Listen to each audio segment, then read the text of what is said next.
Oh, this is Greg Gelson, Green Greg's coming to you on the morning of 27 April 22. Time on deck is 04:35 hours Central Daylight Time.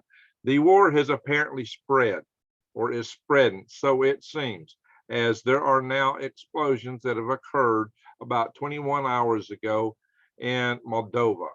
My friends, this is getting serious. So I'm going to try to keep this video brief tonight or this morning because I still got to go to bed. So for about 2 hours. Bear with me. And you need to get ready. This is what this is all about. You need to really get ready. The risks are getting high. This is a good time to go. With PrepWithGreg.com, we got $150 off a 3-week supply of this long-lasting food, 25 years.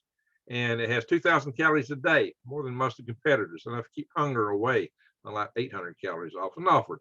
So you can get breakfast, lunch, and dinner. It'll make you a winner. You get 6 of these buckets, $150 off for 3 months, or 2 of them, $50 off for 4 weeks.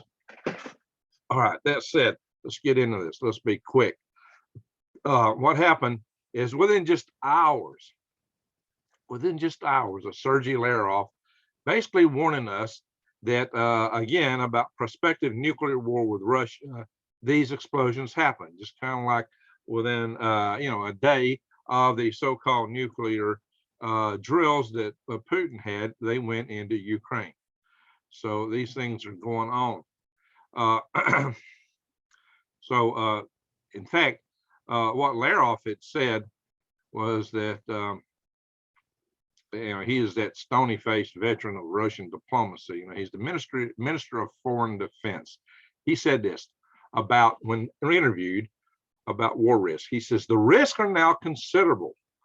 I would not want to elevate those risks artificially. Many would like that. The dangers are serious, real, and we must not underestimate it. NATO is in essence engaged in a war with Russia, a proxy war. He said, arming that proxy. War means war. That's what he said. War means war. Well, I twisted a word there. Let me restate that. NATO, in essence, is engaged in a war with Russia through proxy and is arming that proxy. War means war. Okay, there. I stated that correctly. War means war.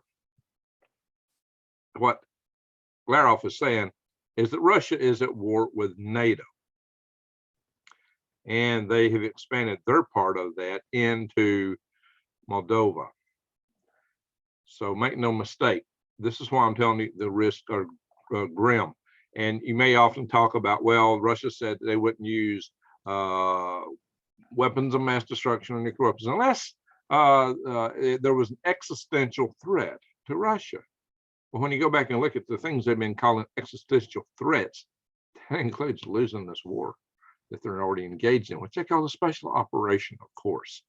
And and Lavrov forgets, I guess, in his comments that the actual invaders, the one who started pulling triggers in this case, appears to have been Russia. At least they're the ones who are going to the territories of what is widely considered sovereign nations, except by them. Only them are an exception to this. I guess they can declare anything. Well, these people aren't really a country because we want to go there.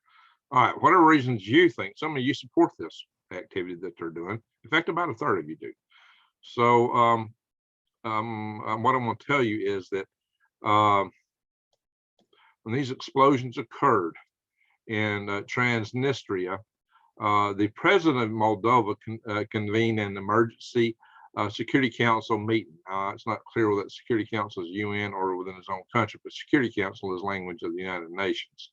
So basically, what he has said is that there are fears that they could be drugged into this war. There were 2 explosions that damaged Soviet era radio masts. So there were radio antennas that were taken down.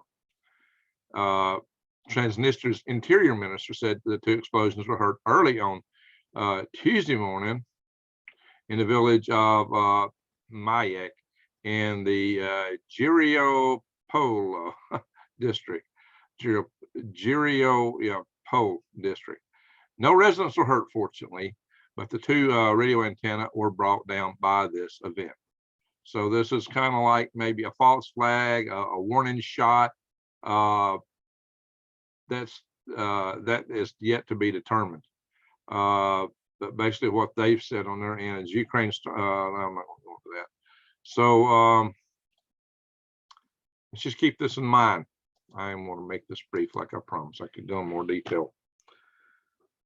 This is initial bombing attack that has occurred. It could be a false flag attack, but they have already let it slip. You know, the Belarusian president had earlier indicated Moldova was next target. Now, a Russian general had indicated it, and that's the reason that they apparently want that land bridge to Moldova, which means they'd want to take out the city of Odessa. Well, they haven't entirely taken Mariupol yet, so it's going to get interesting. But the attacks have intensified, so just bear in mind that Russia views this as a proxy war with America, NATO, both actually. So, and they've also made special threats to the United Kingdom. So whatever side you think is right or wrong, we may be facing consequences right here. And there's plenty of wrong on all sides, in my humble opinion. You know, anytime a country is invaded, they're going to defend themselves. And some people did not quite understand that. That's typically the case. So, yeah, we're in very, very, very dangerous times right now. A lot of miscalculations are being made. And it's miscalculations that can lead to escalations. Sometimes escalations are not intended, but they happen. Escalations happen in many, many wars. So, you know, usually no good plan survives first contact with the enemy. Things go out of hand in a hurry. Just bear that in mind. Things appear to be escalating. The language is escalating. The threats and cyber rattling is escalating. You know, I've done videos on this channel saying that we shouldn't be there. I've also done videos on this channel questioning the whole notion, proposition of us sending armaments there. Things that, you know, I've supported things to tamp this down and keep it from going worldwide into World War III. That's something we really cannot afford. Some people are arguing with me about that too. So, you know, we're catching this from both sides. But my friends, the bottom line is this: whatever you think, whoever you agree with, we're all in danger, all of us, and the risk of getting higher. So keep your eyes wide open and head on the swivel. That's what I bring you this for. And more later. I've got more. I'm going to go into detail with this conflict. I just did an interview a few hours ago with David Womack. That video will appear this evening or this afternoon. So stay tuned. That video has to do with a documentary series on power grid defense, something that's dear to my heart because I know this is something we can do something about to protect our loved ones. So watch that, please. And with that, I'm going to say thank you, folks, and Greg out.